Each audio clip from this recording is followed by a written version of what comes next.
Bom dia.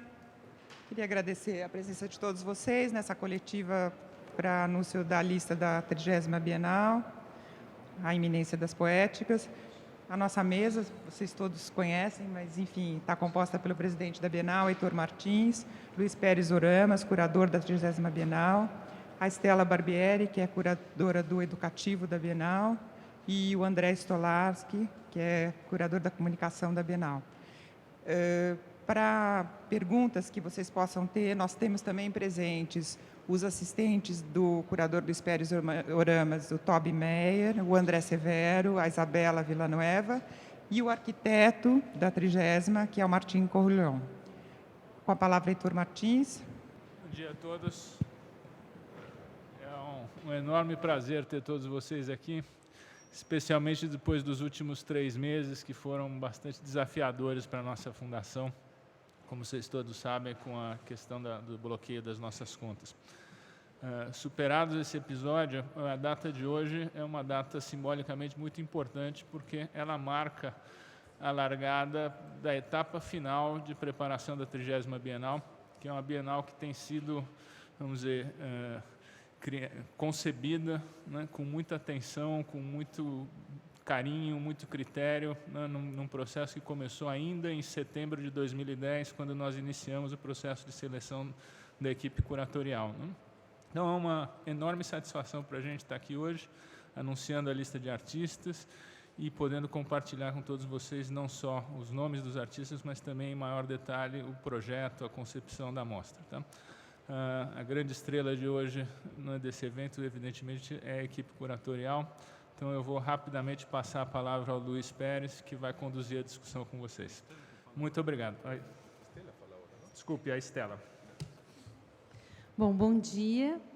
Eu acho que, como disse o Heitor, esse é um momento de grande alegria para nós e a gente está a 1000 por hora fazendo essa mostra acontecer. Acho que ela já está começando a acontecer.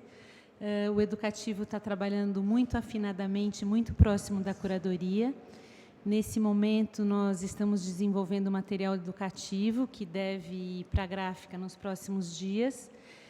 E esse material é composto por 97 artistas e pontuações.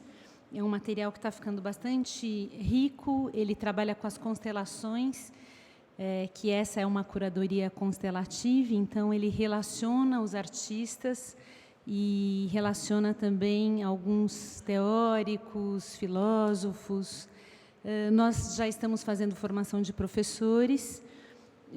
A nossa meta de atendimento é 20.000 professores e nós atendemos, por enquanto, cerca de 2.000 professores. Nesse ano, nós faremos muitas ações nas comunidades, trabalhando com rádios das comunidades, que faz parte do projeto de uma dupla de artistas da Bienal, uma rádio. Então, nós faremos várias parcerias com outras rádios espalhadas pela cidade.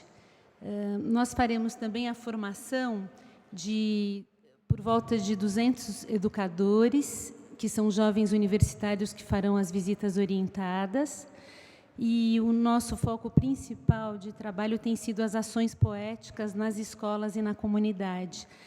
Nas ações poéticas, as pessoas podem viver na prática os conceitos da mostra. Então, isso tem sido algo que a gente tem pensado especialmente no nosso trabalho. Um trabalho que nós daremos continuidade é o ensino à distância, onde nós atenderemos 3.000 professores de todo o Estado. E o nosso trabalho nessa curadoria é um trabalho de aprofundamento das relações com as escolas, as comunidades, os estudantes.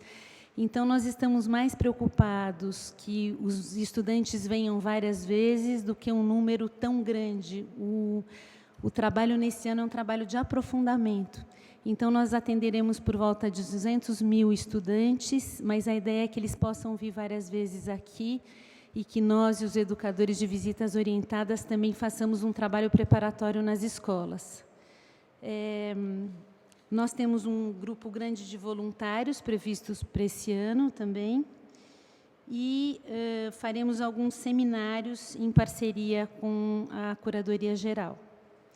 Eu acho que é isso, está sendo um prazer imenso trabalhar com essa curadoria. Eu acho que essa mostra vai ser uma linda mostra, porque está sendo preparada de uma maneira muito sensível. Eu fico encantada com o jeito como essa curadoria trata os artistas e se reúne com cada um deles. E eu acho que, depois da gestão do Heitor, desses anos todos, a equipe toda da Bienal está orquestrada de uma maneira muito sintônica. Então, as equipes estão trabalhando muito bem juntas e eu acho que isso faz muita diferença. Então, mesmo com os pequenos atrasos que a gente teve, eu acho que a gente está podendo fazer um trabalho muito bacana e eu estou muito feliz com isso. Muito obrigada. Enfim, mais uma vez agradecer a presença de todos. Eu queria falar muito brevemente sobre uma questão que normalmente não ganha esse destaque nas coletivas ou nas apresentações das bienais, que é o desenvolvimento da identidade da Bienal. O motivo da gente falar aqui dela nesse momento é duplo.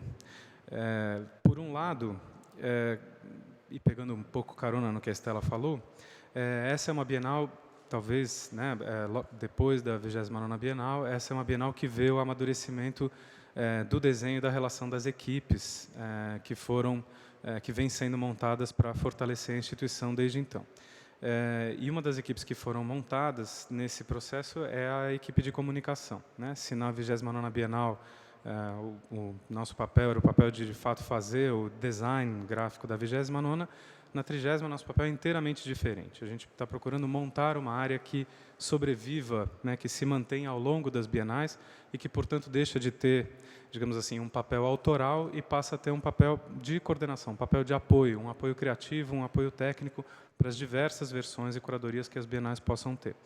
Nesse sentido, a 30ª Bienal, esse projeto que está sendo apresentado aqui, não é um projeto que pode ser caracterizado como um projeto de autoria da área de comunicação da Bienal ou de um designer específico, mas é fruto do envolvimento da equipe de comunicação com a curadoria na proposição de uma solução, digamos assim, única, né? Toda a Bienal é única, ela é muito especial, e a estrutura da Bienal precisa poder permitir que isso seja feito de forma sempre cada vez mais aprofundada e interessante.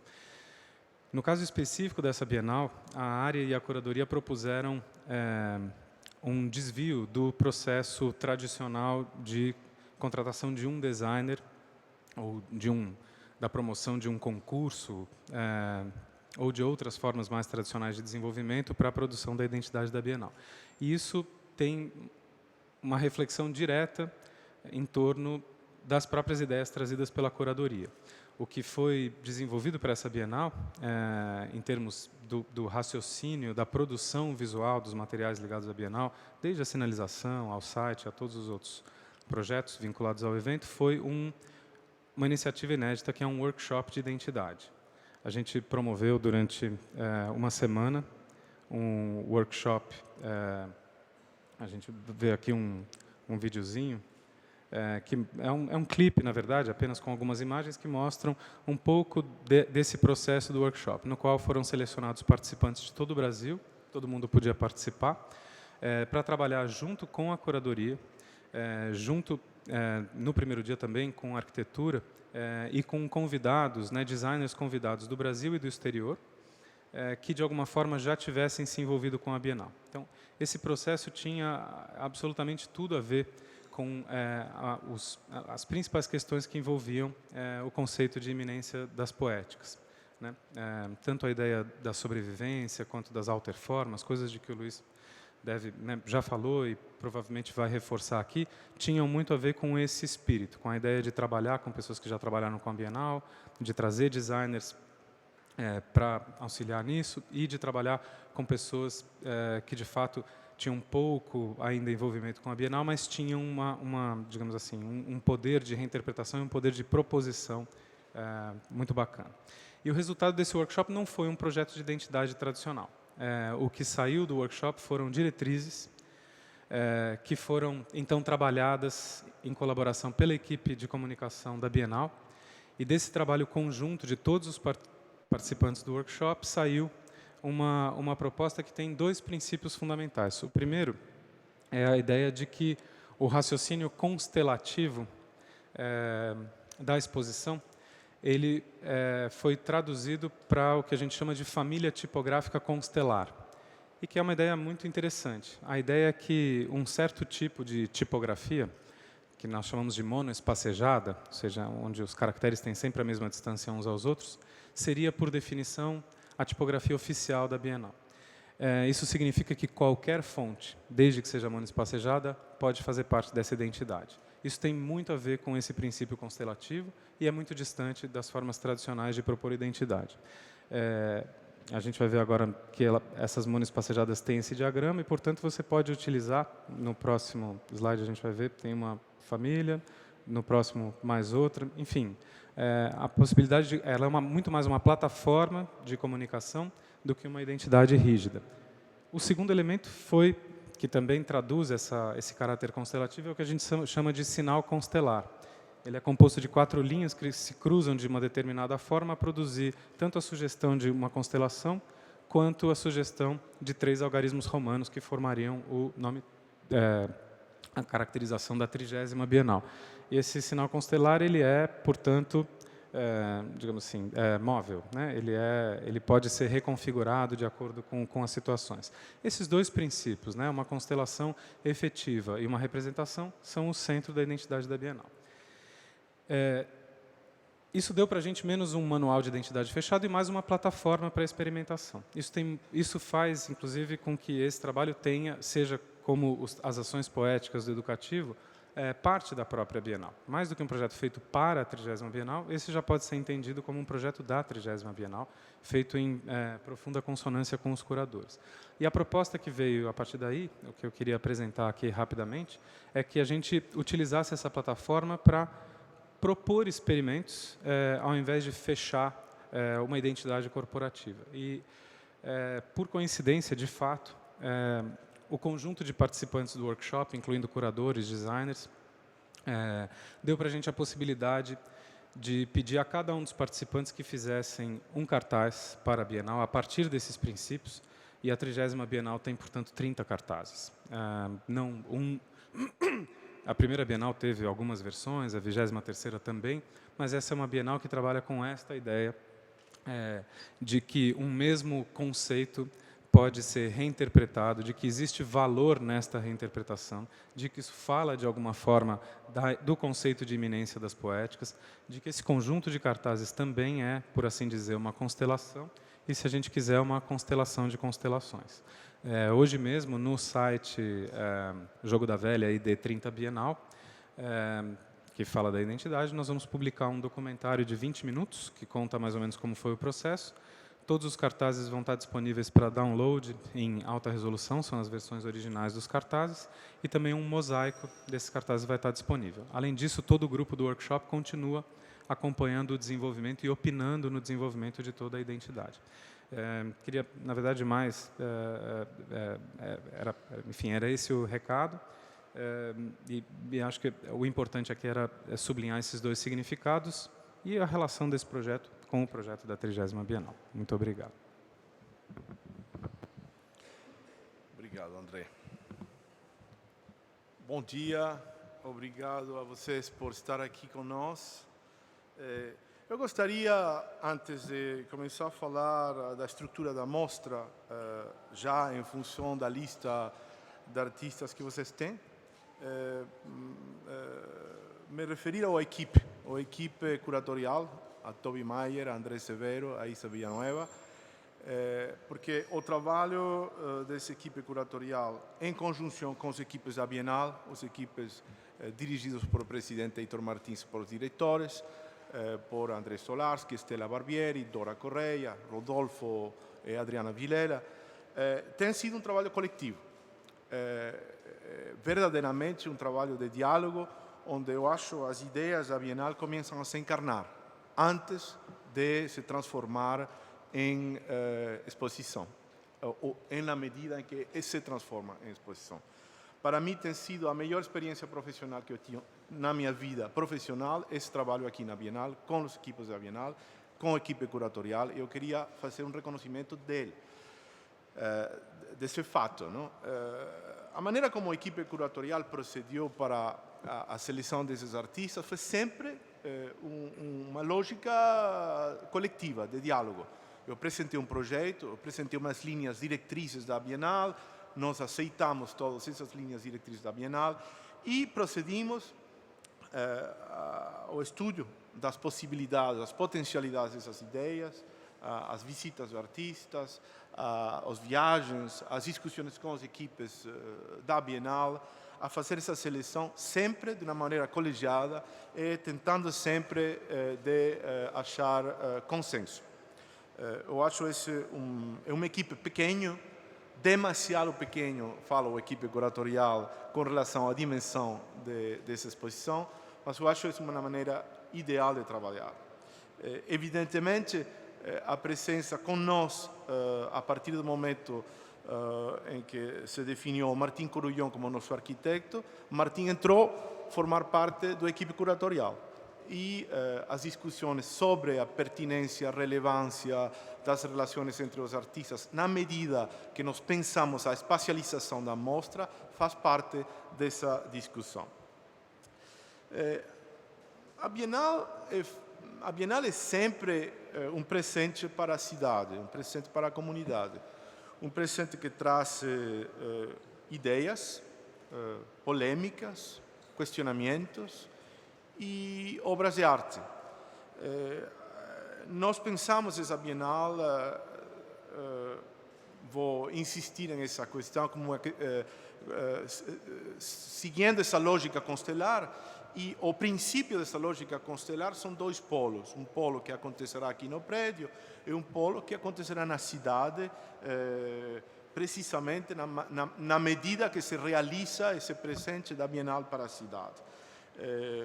Esse polo da cidade, que é muito pontual, é muito preciso, que nós imaginamos como um mapeamento constelar de problemas na cidade, acontecerá nas casas-museus, na Casa Bandeirante, com Hugo Canoilas, o artista português, na Casa Modernista, com Sergei Trepnine e a Caracagua, na Casa Morumbi, na Capela Morumbi com Mariana Macher, no MASP e em outras instituições com as quais nós ainda estamos definindo os limites desses projetos. Esses projetos que acontecem na cidade, que precisam mais tempo de produção, de permanência dos artistas na cidade, está sendo feito possível graças à residência da FAP, que receberá muitos desses artistas, e na periferia não marginal, na periferia no sentido de ressonância desse projeto reverso, acontecerão falas, eventos, performances em outras instituições da cidade. Estamos trabalhando também a partir da presença dos artistas que terão uma rádio na Bienal, mobile radio, conexões com rádios na cidade e em outras cidades do Brasil.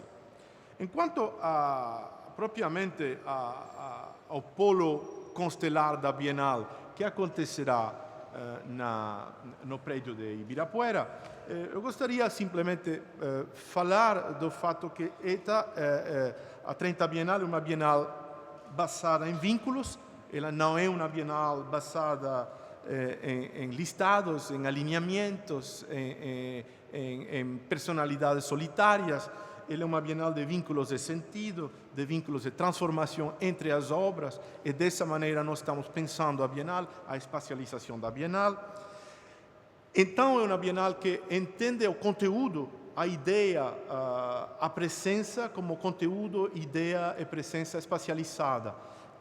Eu trabalho com Martim Corullón, o arquiteto da Bienal, com as equipes da Bienal, com Estela Barbieri para o projeto educativo, com André Stolarski para a sinalização. É fundamental para verdadeiramente encarnar essa ideia da Bienal espacializada, não? A importância para nós é que essas obras se apresentem como experiências de percepção, experiências de encontro, experiências de diálogo. Então, não é uma Bienal de lista, mas eu sei que vocês estavam muito impacientes por as listas, agora vocês têm as listas. Nós estamos trabalhando as relações entre esses artistas. Ali vocês estão vendo imagens de cada um desses artistas mais ou menos consteladas, com agrupamentos de sentido, sobre os quais nós poderíamos falar mais adiante em função de suas perguntas.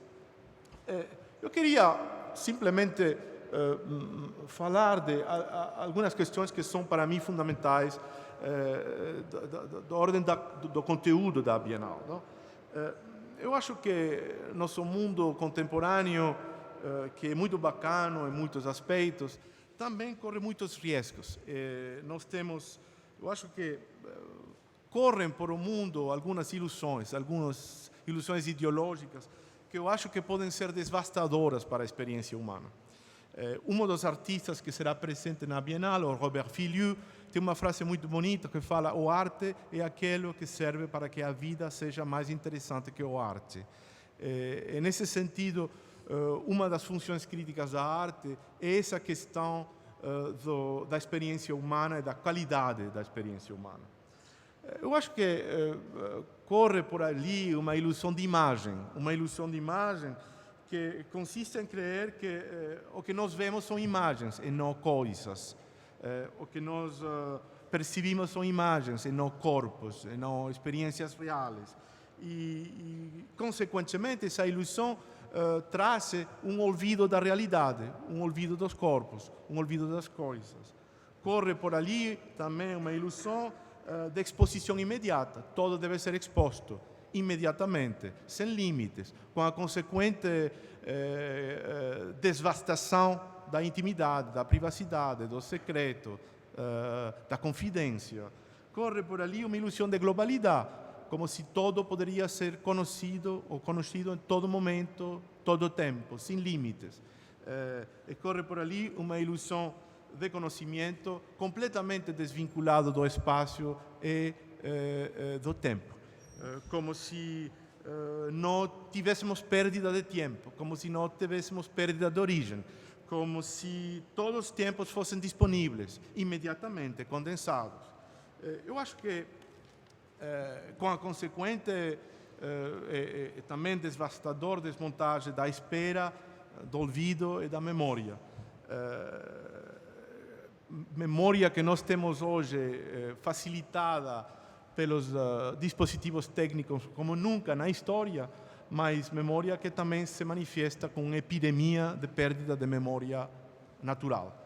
Então, eu queria simplesmente falar que as obras e os artistas que estão em esta Bienal estão aqui não para representar um tema, eles não estão representando um tema. Esses artistas não estão aqui para representar um grupo de nações. Esses artistas não estão aqui para representar o mundo todo, que sempre é inalcançável. Esses artistas estão aqui por eles, por suas obras, por seus conteúdos, por suas investigações, porque nós achamos que são relevantes e porque nós achamos que a relação entre eles é relevante, como questionamento, como pergunta, como experiência. Só é possível conhecer um pouco, não todo, em um instante e não no tempo inteiro. Eu acho urgente, imperativo, saber conviver e respeitar o que nós não conhecemos.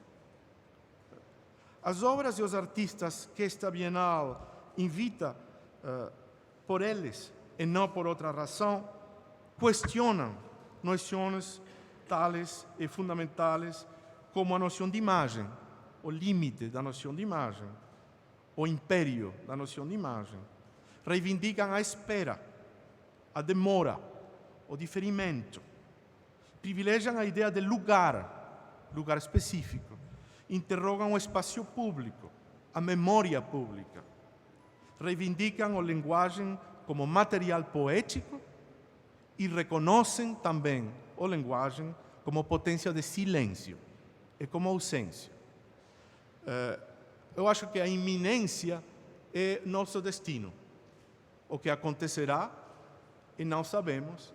Eu acho que as poéticas são nossas armas. É isso. Luiz, eu gostaria que você falasse um pouco, me explicasse um pouco mais sobre a constelação. Na verdade, isso é uma montagem, é um pensamento por analogia de linguagem, não é? E cada constelação é feita em grupos de analogias de linguagem. Como é que funciona isso? Não, a resposta de uma pergunta assim não é simples, não? Evidentemente, nós estamos interessados na questão da analogia, porque a analogia identifica um território comum, identifica uma memória comum, uma memória de práticas artísticas comum, e identifica um território presente de práticas artísticas.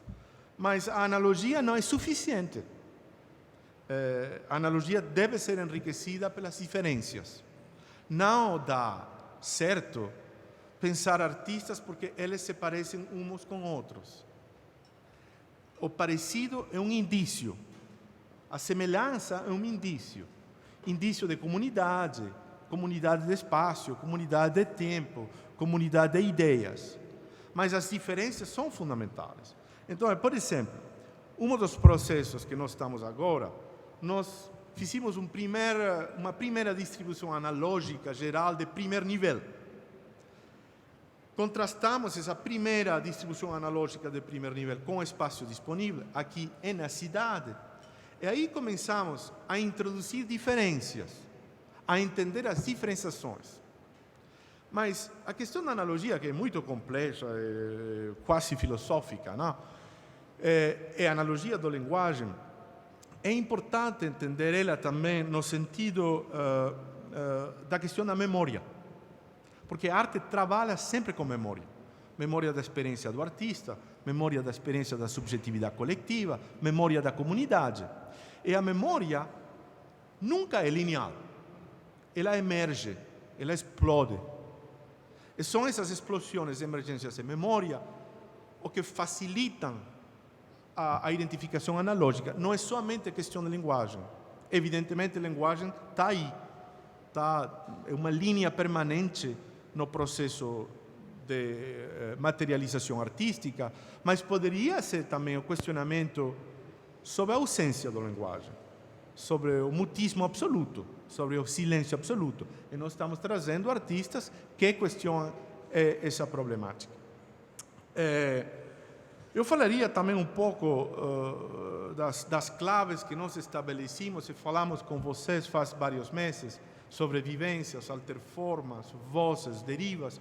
E nós falamos nessa época que essas não seriam temas da Bienal, não seriam espaços físicos na Bienal. Eram simplesmente bussolas para orientar a seleção, porque nós achávamos que eram problemáticas relevantes. Problemáticas relevantes também para construir o baseamento de possibilidades analógicas que depois devem ser diferenciadas. E depois vem a dura realidade do prédio, que nós estamos pensando com Martin Corulhon, que tem sido um parceiro do equipe curatorial extraordinário, porque aí você pode pensar o mundo livremente e depois você tem que localizar isso, não? Achar um lugar para ele, achar que esse lugar seja verdadeiramente articulado, que funcione. Eu acho que o grande desafio da 30 Bienale, eu falaria, na experiência modesta das bienales que eu tenho, eu sempre achei aí a insuficiência das bienales. O grande desafio da 30 Bienale que nós estamos achando possível e que estamos chegando lá é verdadeiramente articular a estrutura toda da exposição com sentido. Verdadeiramente cuidar as transições, entender o prédio como um prédio de inteligência espacial que faz multiplicar a ressonância das questões que os artistas trazem. Evidentemente, estamos trabalhando em diálogo com cada um desses artistas. Essa equipe curatorial não trabalhou com catálogo, não fiz seleção vendo livro. Essa equipe curatorial viajou e fiz visitas pessoais a cada um dos 111 artistas que estão aqui ou de seus acervos. E passamos 3 e 4 horas nos estúdios falando, discutindo e pensando. Eu acho que isso faz uma diferença.